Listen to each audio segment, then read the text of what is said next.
He had 6 hours to live as a billionaire. The bartender he just humiliated? She knew the exact moment his empire would collapse.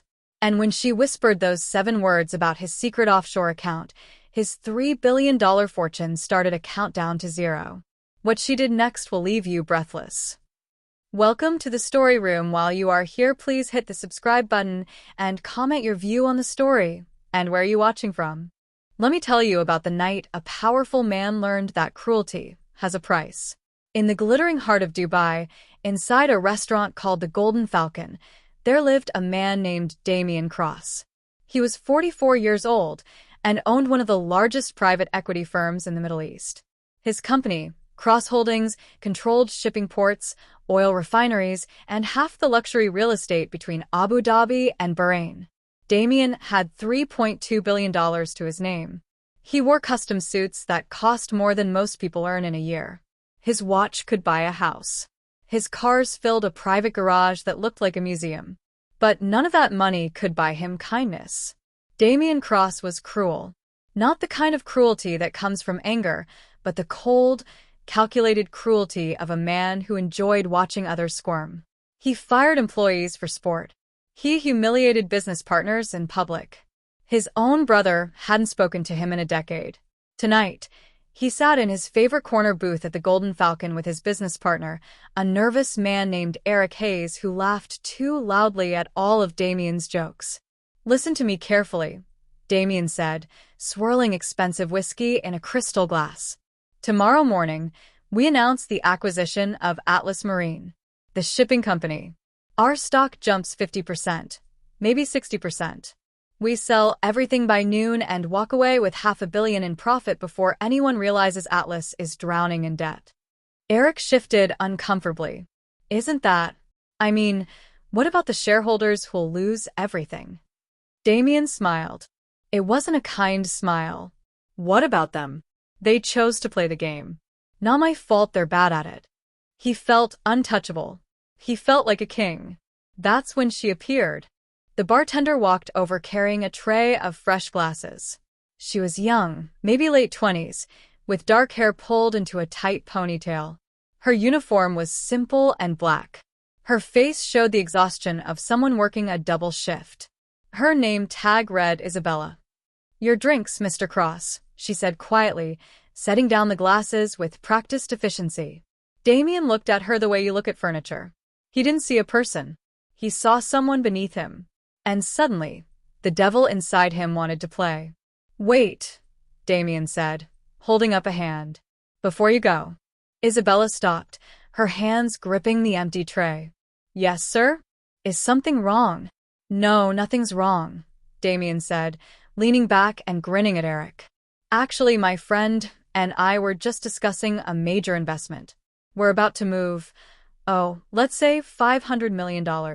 That's more money than this entire building is worth." Eric snickered nervously, sensing where this was going. "And I was thinking," Damien continued, pulling out his phone and tapping it mockingly, "maybe we need a fresh perspective.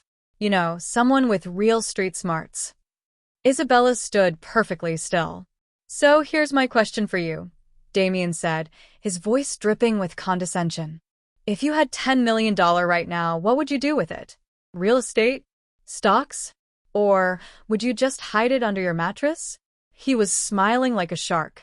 He expected her to stutter, to blush, to apologize for existing in his world. Isabella looked at him. Really looked at him. Her eyes were a startling shade of green. And they weren't nervous. They were calculating. "I'm just a bartender, sir," she said softly. "I wouldn't want to waste your time with my opinions." "Oh, come on," Damien pressed, enjoying himself. He pulled a crisp $100 bill from his wallet and placed it on the table. "Consultation fee. Tell me, what's your expert financial advice?" Isabella glanced at the money. She didn't touch it. Then something shifted in her posture. The tired slouch disappeared. Her spine straightened. Her eyes became sharp as broken glass. She looked down at Damien's phone, which was sitting on the table showing a news alert about Atlas Marine. "You're buying Atlas Marine," Isabella said. It wasn't a question. Damien raised an eyebrow. Very observant. Because of the port expansion deal in Singapore, she continued, her voice steady. You think they've secured the government contracts?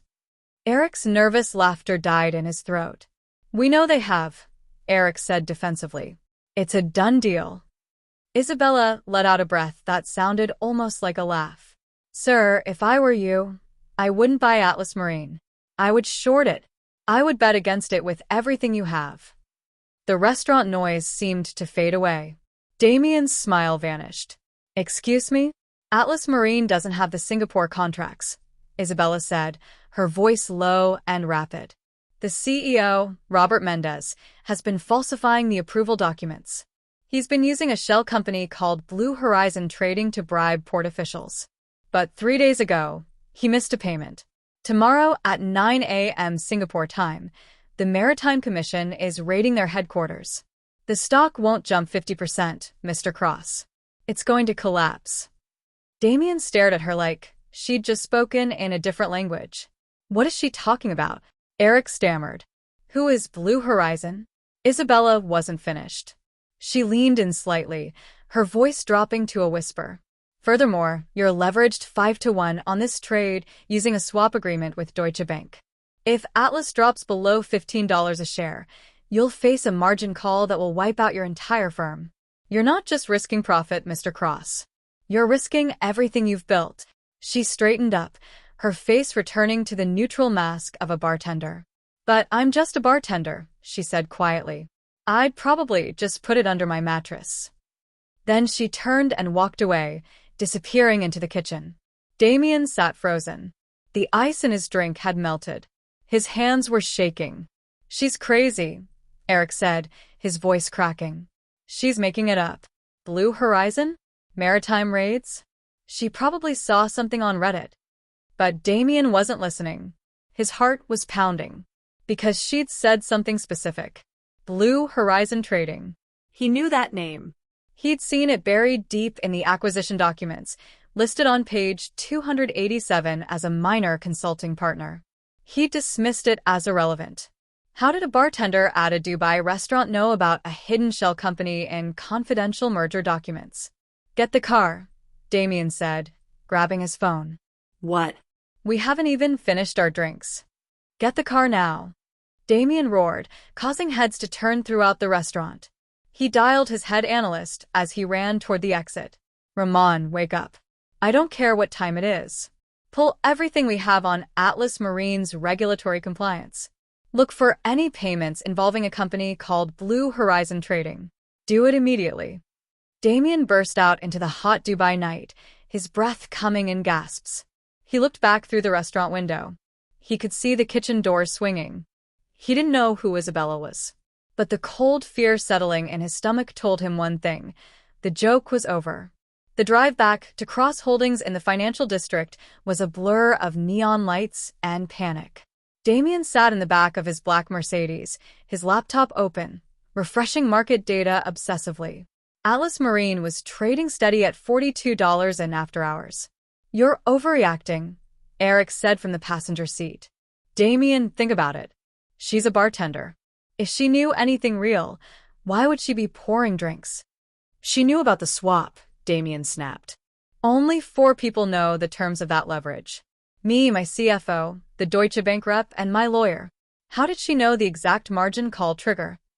Maybe she overheard you talking. I never discuss strike prices in public. Never. Damien's phone buzzed. It was Ramon, his analyst. Talk to me, Damien answered. Mr. Cross, it's strange. Ramon sounded shaken. I can't find Blue Horizon in any official databases. But I checked the Singapore Maritime Court filings like you asked. There's a sealed case filed yesterday. The plaintiff is the Singapore Maritime Commission. Damien felt the blood drain from his face. Is Atlas named? The defendant is sealed, but the court location matches exactly where Atlas Marine's port operations are based. Damien hung up. The bartender was right. He burst into his office on the 52nd floor. The trading floor was dark, lit only by the glow of sleeping computer screens. He ran to his terminal and started typing with shaking hands. He had to get out. If he sold now, quietly, he could escape with a small loss. maybe $30 million. He could survive $30 million. But if he waited until the market opened and the raid became public, he was finished. He cued the sell order. His finger hovered over the execute button. But what if she was wrong? The thought paralyzed him. If he sold now and nothing happened, he'd lose $1 billion profit. He'd look like a coward. His reputation would be destroyed.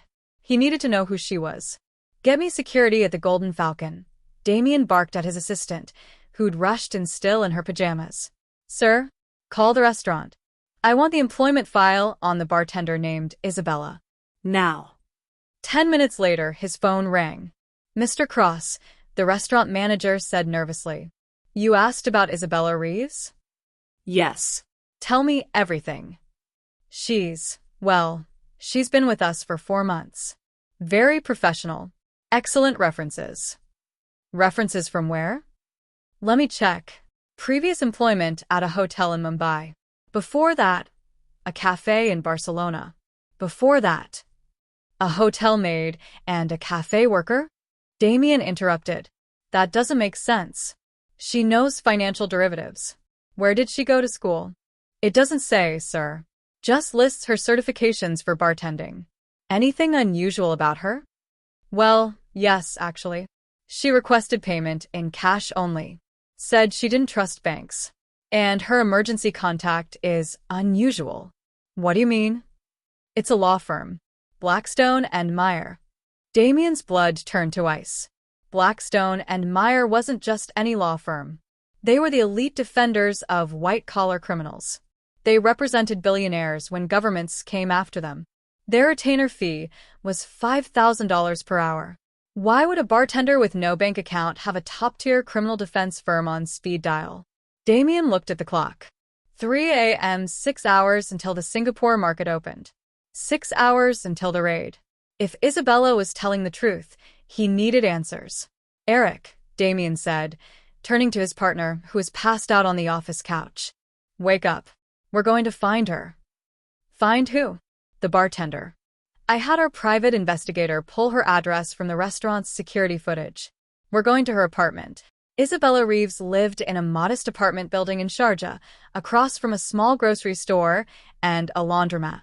It was a world away from Damien's penthouse. The black Mercedes looked ridiculous on this street. Damien got out, followed by his head of security, a massive man named Qasim. He'd told Eric to stay in the car. They climbed the narrow stairs to the 3rd floor. Damien found apartment 3F and knocked hard. No answer. He knocked again, harder. "Isabella." "It's Damien Cross." "Open the door." "I'm off work, Mr. Cross." Her voice came through the door. "The restaurant opens at 5. I'm not here about drinks. I'm here about Atlas Marine. You open this door, or I'll have my lawyers bury you in lawsuits until you're 100 years old." Silence. Then the sound of locks turning. The door opened. Isabella stood there in sweatpants and an oversized MIT t-shirt. Behind her, Damien could see into the apartment. And his breath caught. Every wall was covered. Stock charts. Financial printouts. News clippings. Red strings connecting corporate logos. Mathematical equations handwritten on white boards. It looked like the lair of either a genius or someone completely insane. On a small table, 3 laptops hummed, running complex trading algorithms. "What is this?" Damien whispered, stepping inside. "It's a hobby," Isabella said, crossing her arms. "Some people paint." Damien walked to the wall. His eyes landed on a diagram labeled Project Icarus. It showed the complete structure of Cross Holdings, his firm. She had mapped out every investment, every leverage point, every hidden partnership. She knew his business better than he did. "Who are you?" Damien asked, his voice barely audible. "You're not Isabella Reeves from Barcelona." She sighed, walking to a small kitchen to pour water. "My name is Isabella, and I did work in Barcelona. But before that, I had a different life." "What life?" "Does the name Thomas Harrington mean anything to you?" Damien frowned. "The London Wizard. He ran the biggest investment fund in Europe. He killed himself 6 years ago after losing $8 billion in a fraud scandal." Before the story continues, subscribe. These stories are written to change lives. He didn't kill himself, Isabella said, her voice empty of emotion. And it wasn't fraud. He was framed by a group of rival firms who wanted his trading algorithm. They destroyed his reputation, bankrupted him, and then they murdered him. She took a sip of water. Thomas Harrington was my father. Damien stared at her. The resemblance was there in the sharp intelligence in her eyes, the calculating way she analyzed everything. I was his lead quantitative analyst, Isabella continued. I wrote the code they killed him for. When he died, they came for me. I erased my identity, changed my name, and went underground. I've been waiting, watching, collecting data. Waiting for what? For a mistake, she said. For the people who killed him to get greedy again. Damien looked around the apartment. This wasn't a hobby. This was a war room. Why tell me about Atlas? Damien asked. Why save me? If I lose everything, I'm just another casualty. Isabella walked up to him. She was small, but in this room surrounded by her data, she seemed 10 feet tall. Because, Mr. Cross, the man selling you Atlas Marine, Robert Mendez, is one of the men who destroyed my father. He's using you. He needs you to hold the bag when the raid hits so he can cash out and disappear. She pointed at his chest. I didn't tell you to save you. I told you because I need your help to destroy him. Damien's phone buzzed. A text from Ramon. Update. Drone footage shows Singapore Maritime Commission vehicles outside Atlas HQ. It's happening. Damien looked at the message, then at Isabella. The market opened in 4 hours. Okay, Damien said, adrenaline flooding his veins. You have my attention. What's the plan? Isabella smiled for the first time. It looked dangerous. We don't just sell, she said. We reverse the trap. But I need access to your trading floor to make it work. The elevator ride to the 52nd floor was suffocating with tension.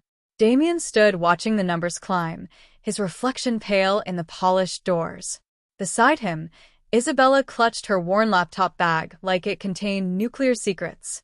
When the doors opened, the Cross Holdings trading floor was no longer dark. The sun was rising over Dubai, casting orange light across rows of monitors. Junior traders had arrived, preparing for the opening bell. The room went silent when Damien walked in, followed by a woman in sweatpants. Ramon, Damien called out. Clear the main terminal. Everyone else, headsets on, eyes forward. If I see anyone recording this, you're fired before you hit the lobby. Ramon, a thin man with glasses, hurried over. Mr. Cross, the pre-market is shaky. We're heavily exposed on Atlas. Why is she here? She's running the show, Damien said, pointing to the central trading station. Ramon's jaw dropped. Sir, that terminal has direct access to our execution systems. You can't let a stranger.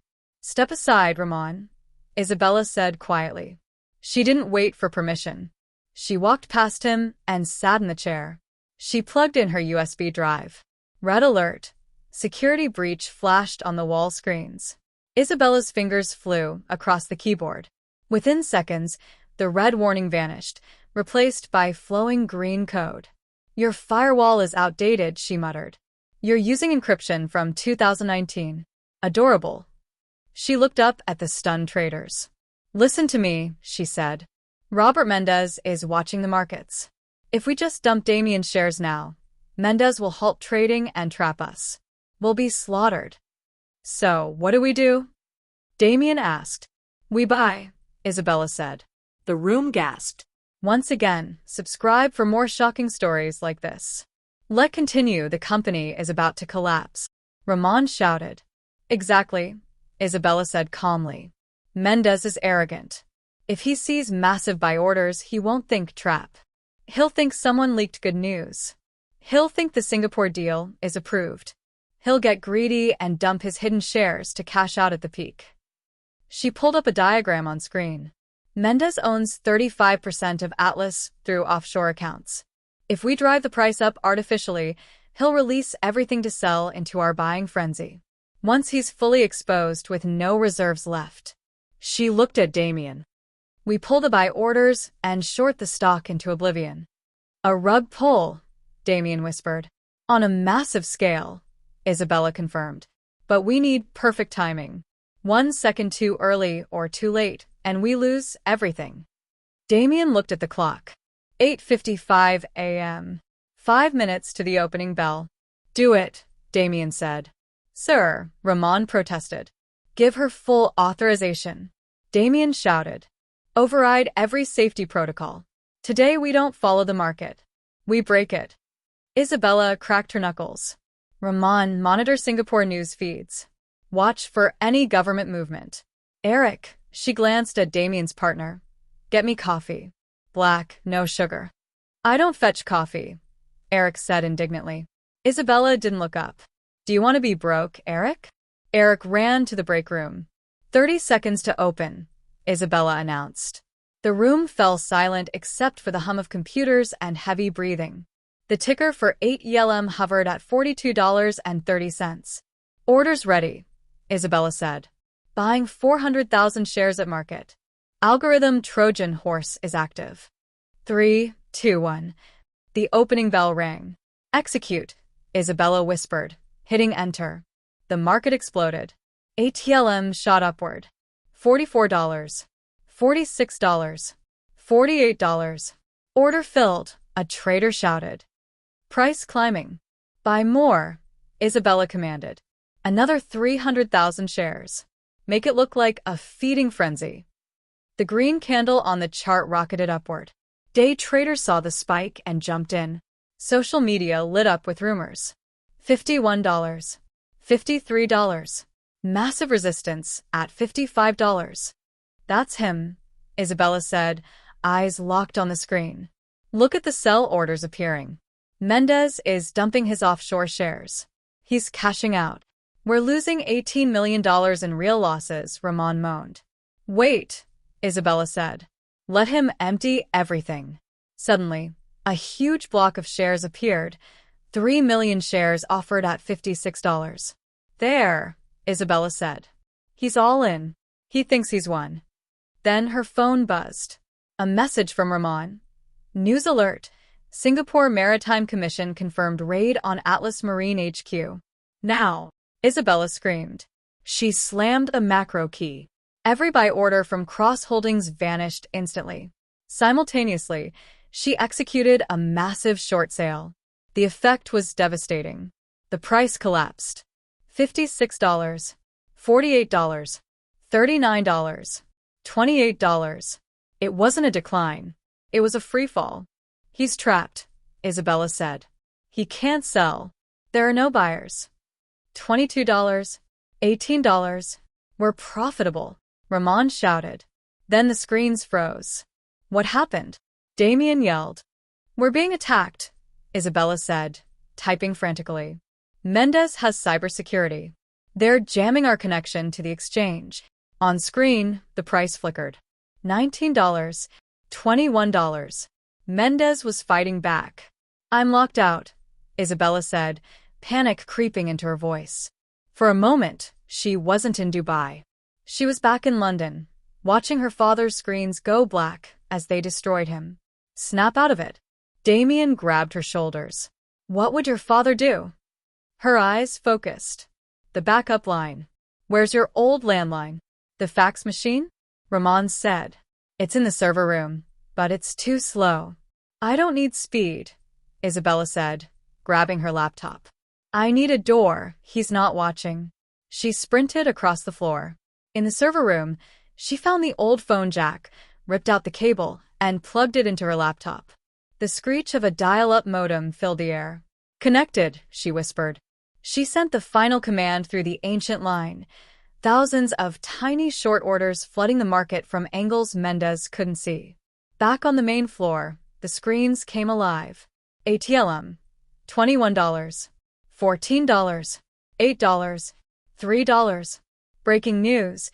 Atlas Marine CEO Robert Mendez arrested for fraud. The stock hit 50 cents. Isabella slumped against the server wall. Damien looked at his terminal. Profit. $127 million. He walked into the server room and sat on the floor beside her. You did it, he said quietly.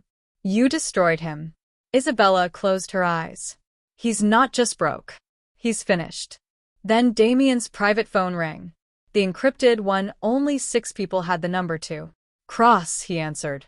A distorted voice spoke. "Mr. Cross, you've interfered in affairs beyond your understanding. Atlas was one asset in our portfolio. We don't appreciate civilians playing in our sandbox." Damien's blood froze. "Who is this?" "And tell Miss Harrington," the voice continued, "that her father sends his regards." The line went dead. Damien lowered the phone slowly. "What?" Isabella asked. "They know who you are," Damien said. "And they said your father is alive." What happened next was a blur of bullets and betrayal. The consortium, an ancient network of banking families, came for them. There were car chases through Dubai. Gunfire. Close calls. But Damien and Isabella fought back. They used the one weapon the consortium feared: exposure. Inside an abandoned office building, they found him. Thomas Harrington, Isabella's father, alive but imprisoned. The consortium had kept him alive to force him to perfect his algorithm, the code that could predict market crashes. Using Damien's resources and Isabella's brilliance, they set a trap. They didn't just rescue her father, they live-streamed the consortium's confession to law enforcement worldwide. The feds came. The arrests were global. The conspiracy unraveled on live television. Damien lost everything in the process. Cross Holdings collapsed. He was banned from trading for 5 years. His billions evaporated. But he was free. 6 months later. A small cafe in Barcelona. The sign outside read, "Harrington and Cross Coffee." It wasn't a hedge fund. It was a coffee shop. But in the back office, 3 people sat around a laptop. "The algorithm says this renewable energy stock is undervalued," Thomas said, adjusting his glasses. "I'll run the analysis," Isabella said, pouring coffee for a customer. Damien walked out of the kitchen wearing an apron that said, "Barista-in-Chief." "Order up," he said, placing pastries on the table. He wasn't a billionaire anymore. But he'd invested his last remaining money into this cafe. And in the back room, they still traded small, ethical, legal trades that were slowly building wealth. Isabella looked up at him. "Boss, we have a problem." "What now?" "Out of coffee beans." "No," she smiled. "That crypto trade we set up last week? The cafe's investment account just hit $2 million. Damien grinned. "Let it grow." He walked back to serve customers, whistling. He'd lost his empire. But he'd found his soul. He'd found a family. He'd found purpose. And in the end, that was the only trade that truly mattered. Epilogue. So that's the story of how Damien Cross went from a ruthless billionaire to a humble cafe owner. He lost the money, but he gained something far more valuable. He learned that the people you dismiss, the ones you look down on, might just be the ones who change your entire life. Isabella wasn't just a bartender. She was a warrior who'd been waiting years for justice. And when cruelty met her intelligence, cruelty lost. If this story moved you, remember this. Treat everyone with respect. You never know who's watching. You never know who's listening. And you never know when the person pouring your drink might be the genius who saves your life or destroys everything you've built. The smallest voices sometimes carry the biggest truths. And the bartender you ignore today might be the person writing your fate tomorrow. Thanks for your watching. Don't forget to share, like, and subscribe to the Story Room for meaningful stories that inspire and teach life lessons.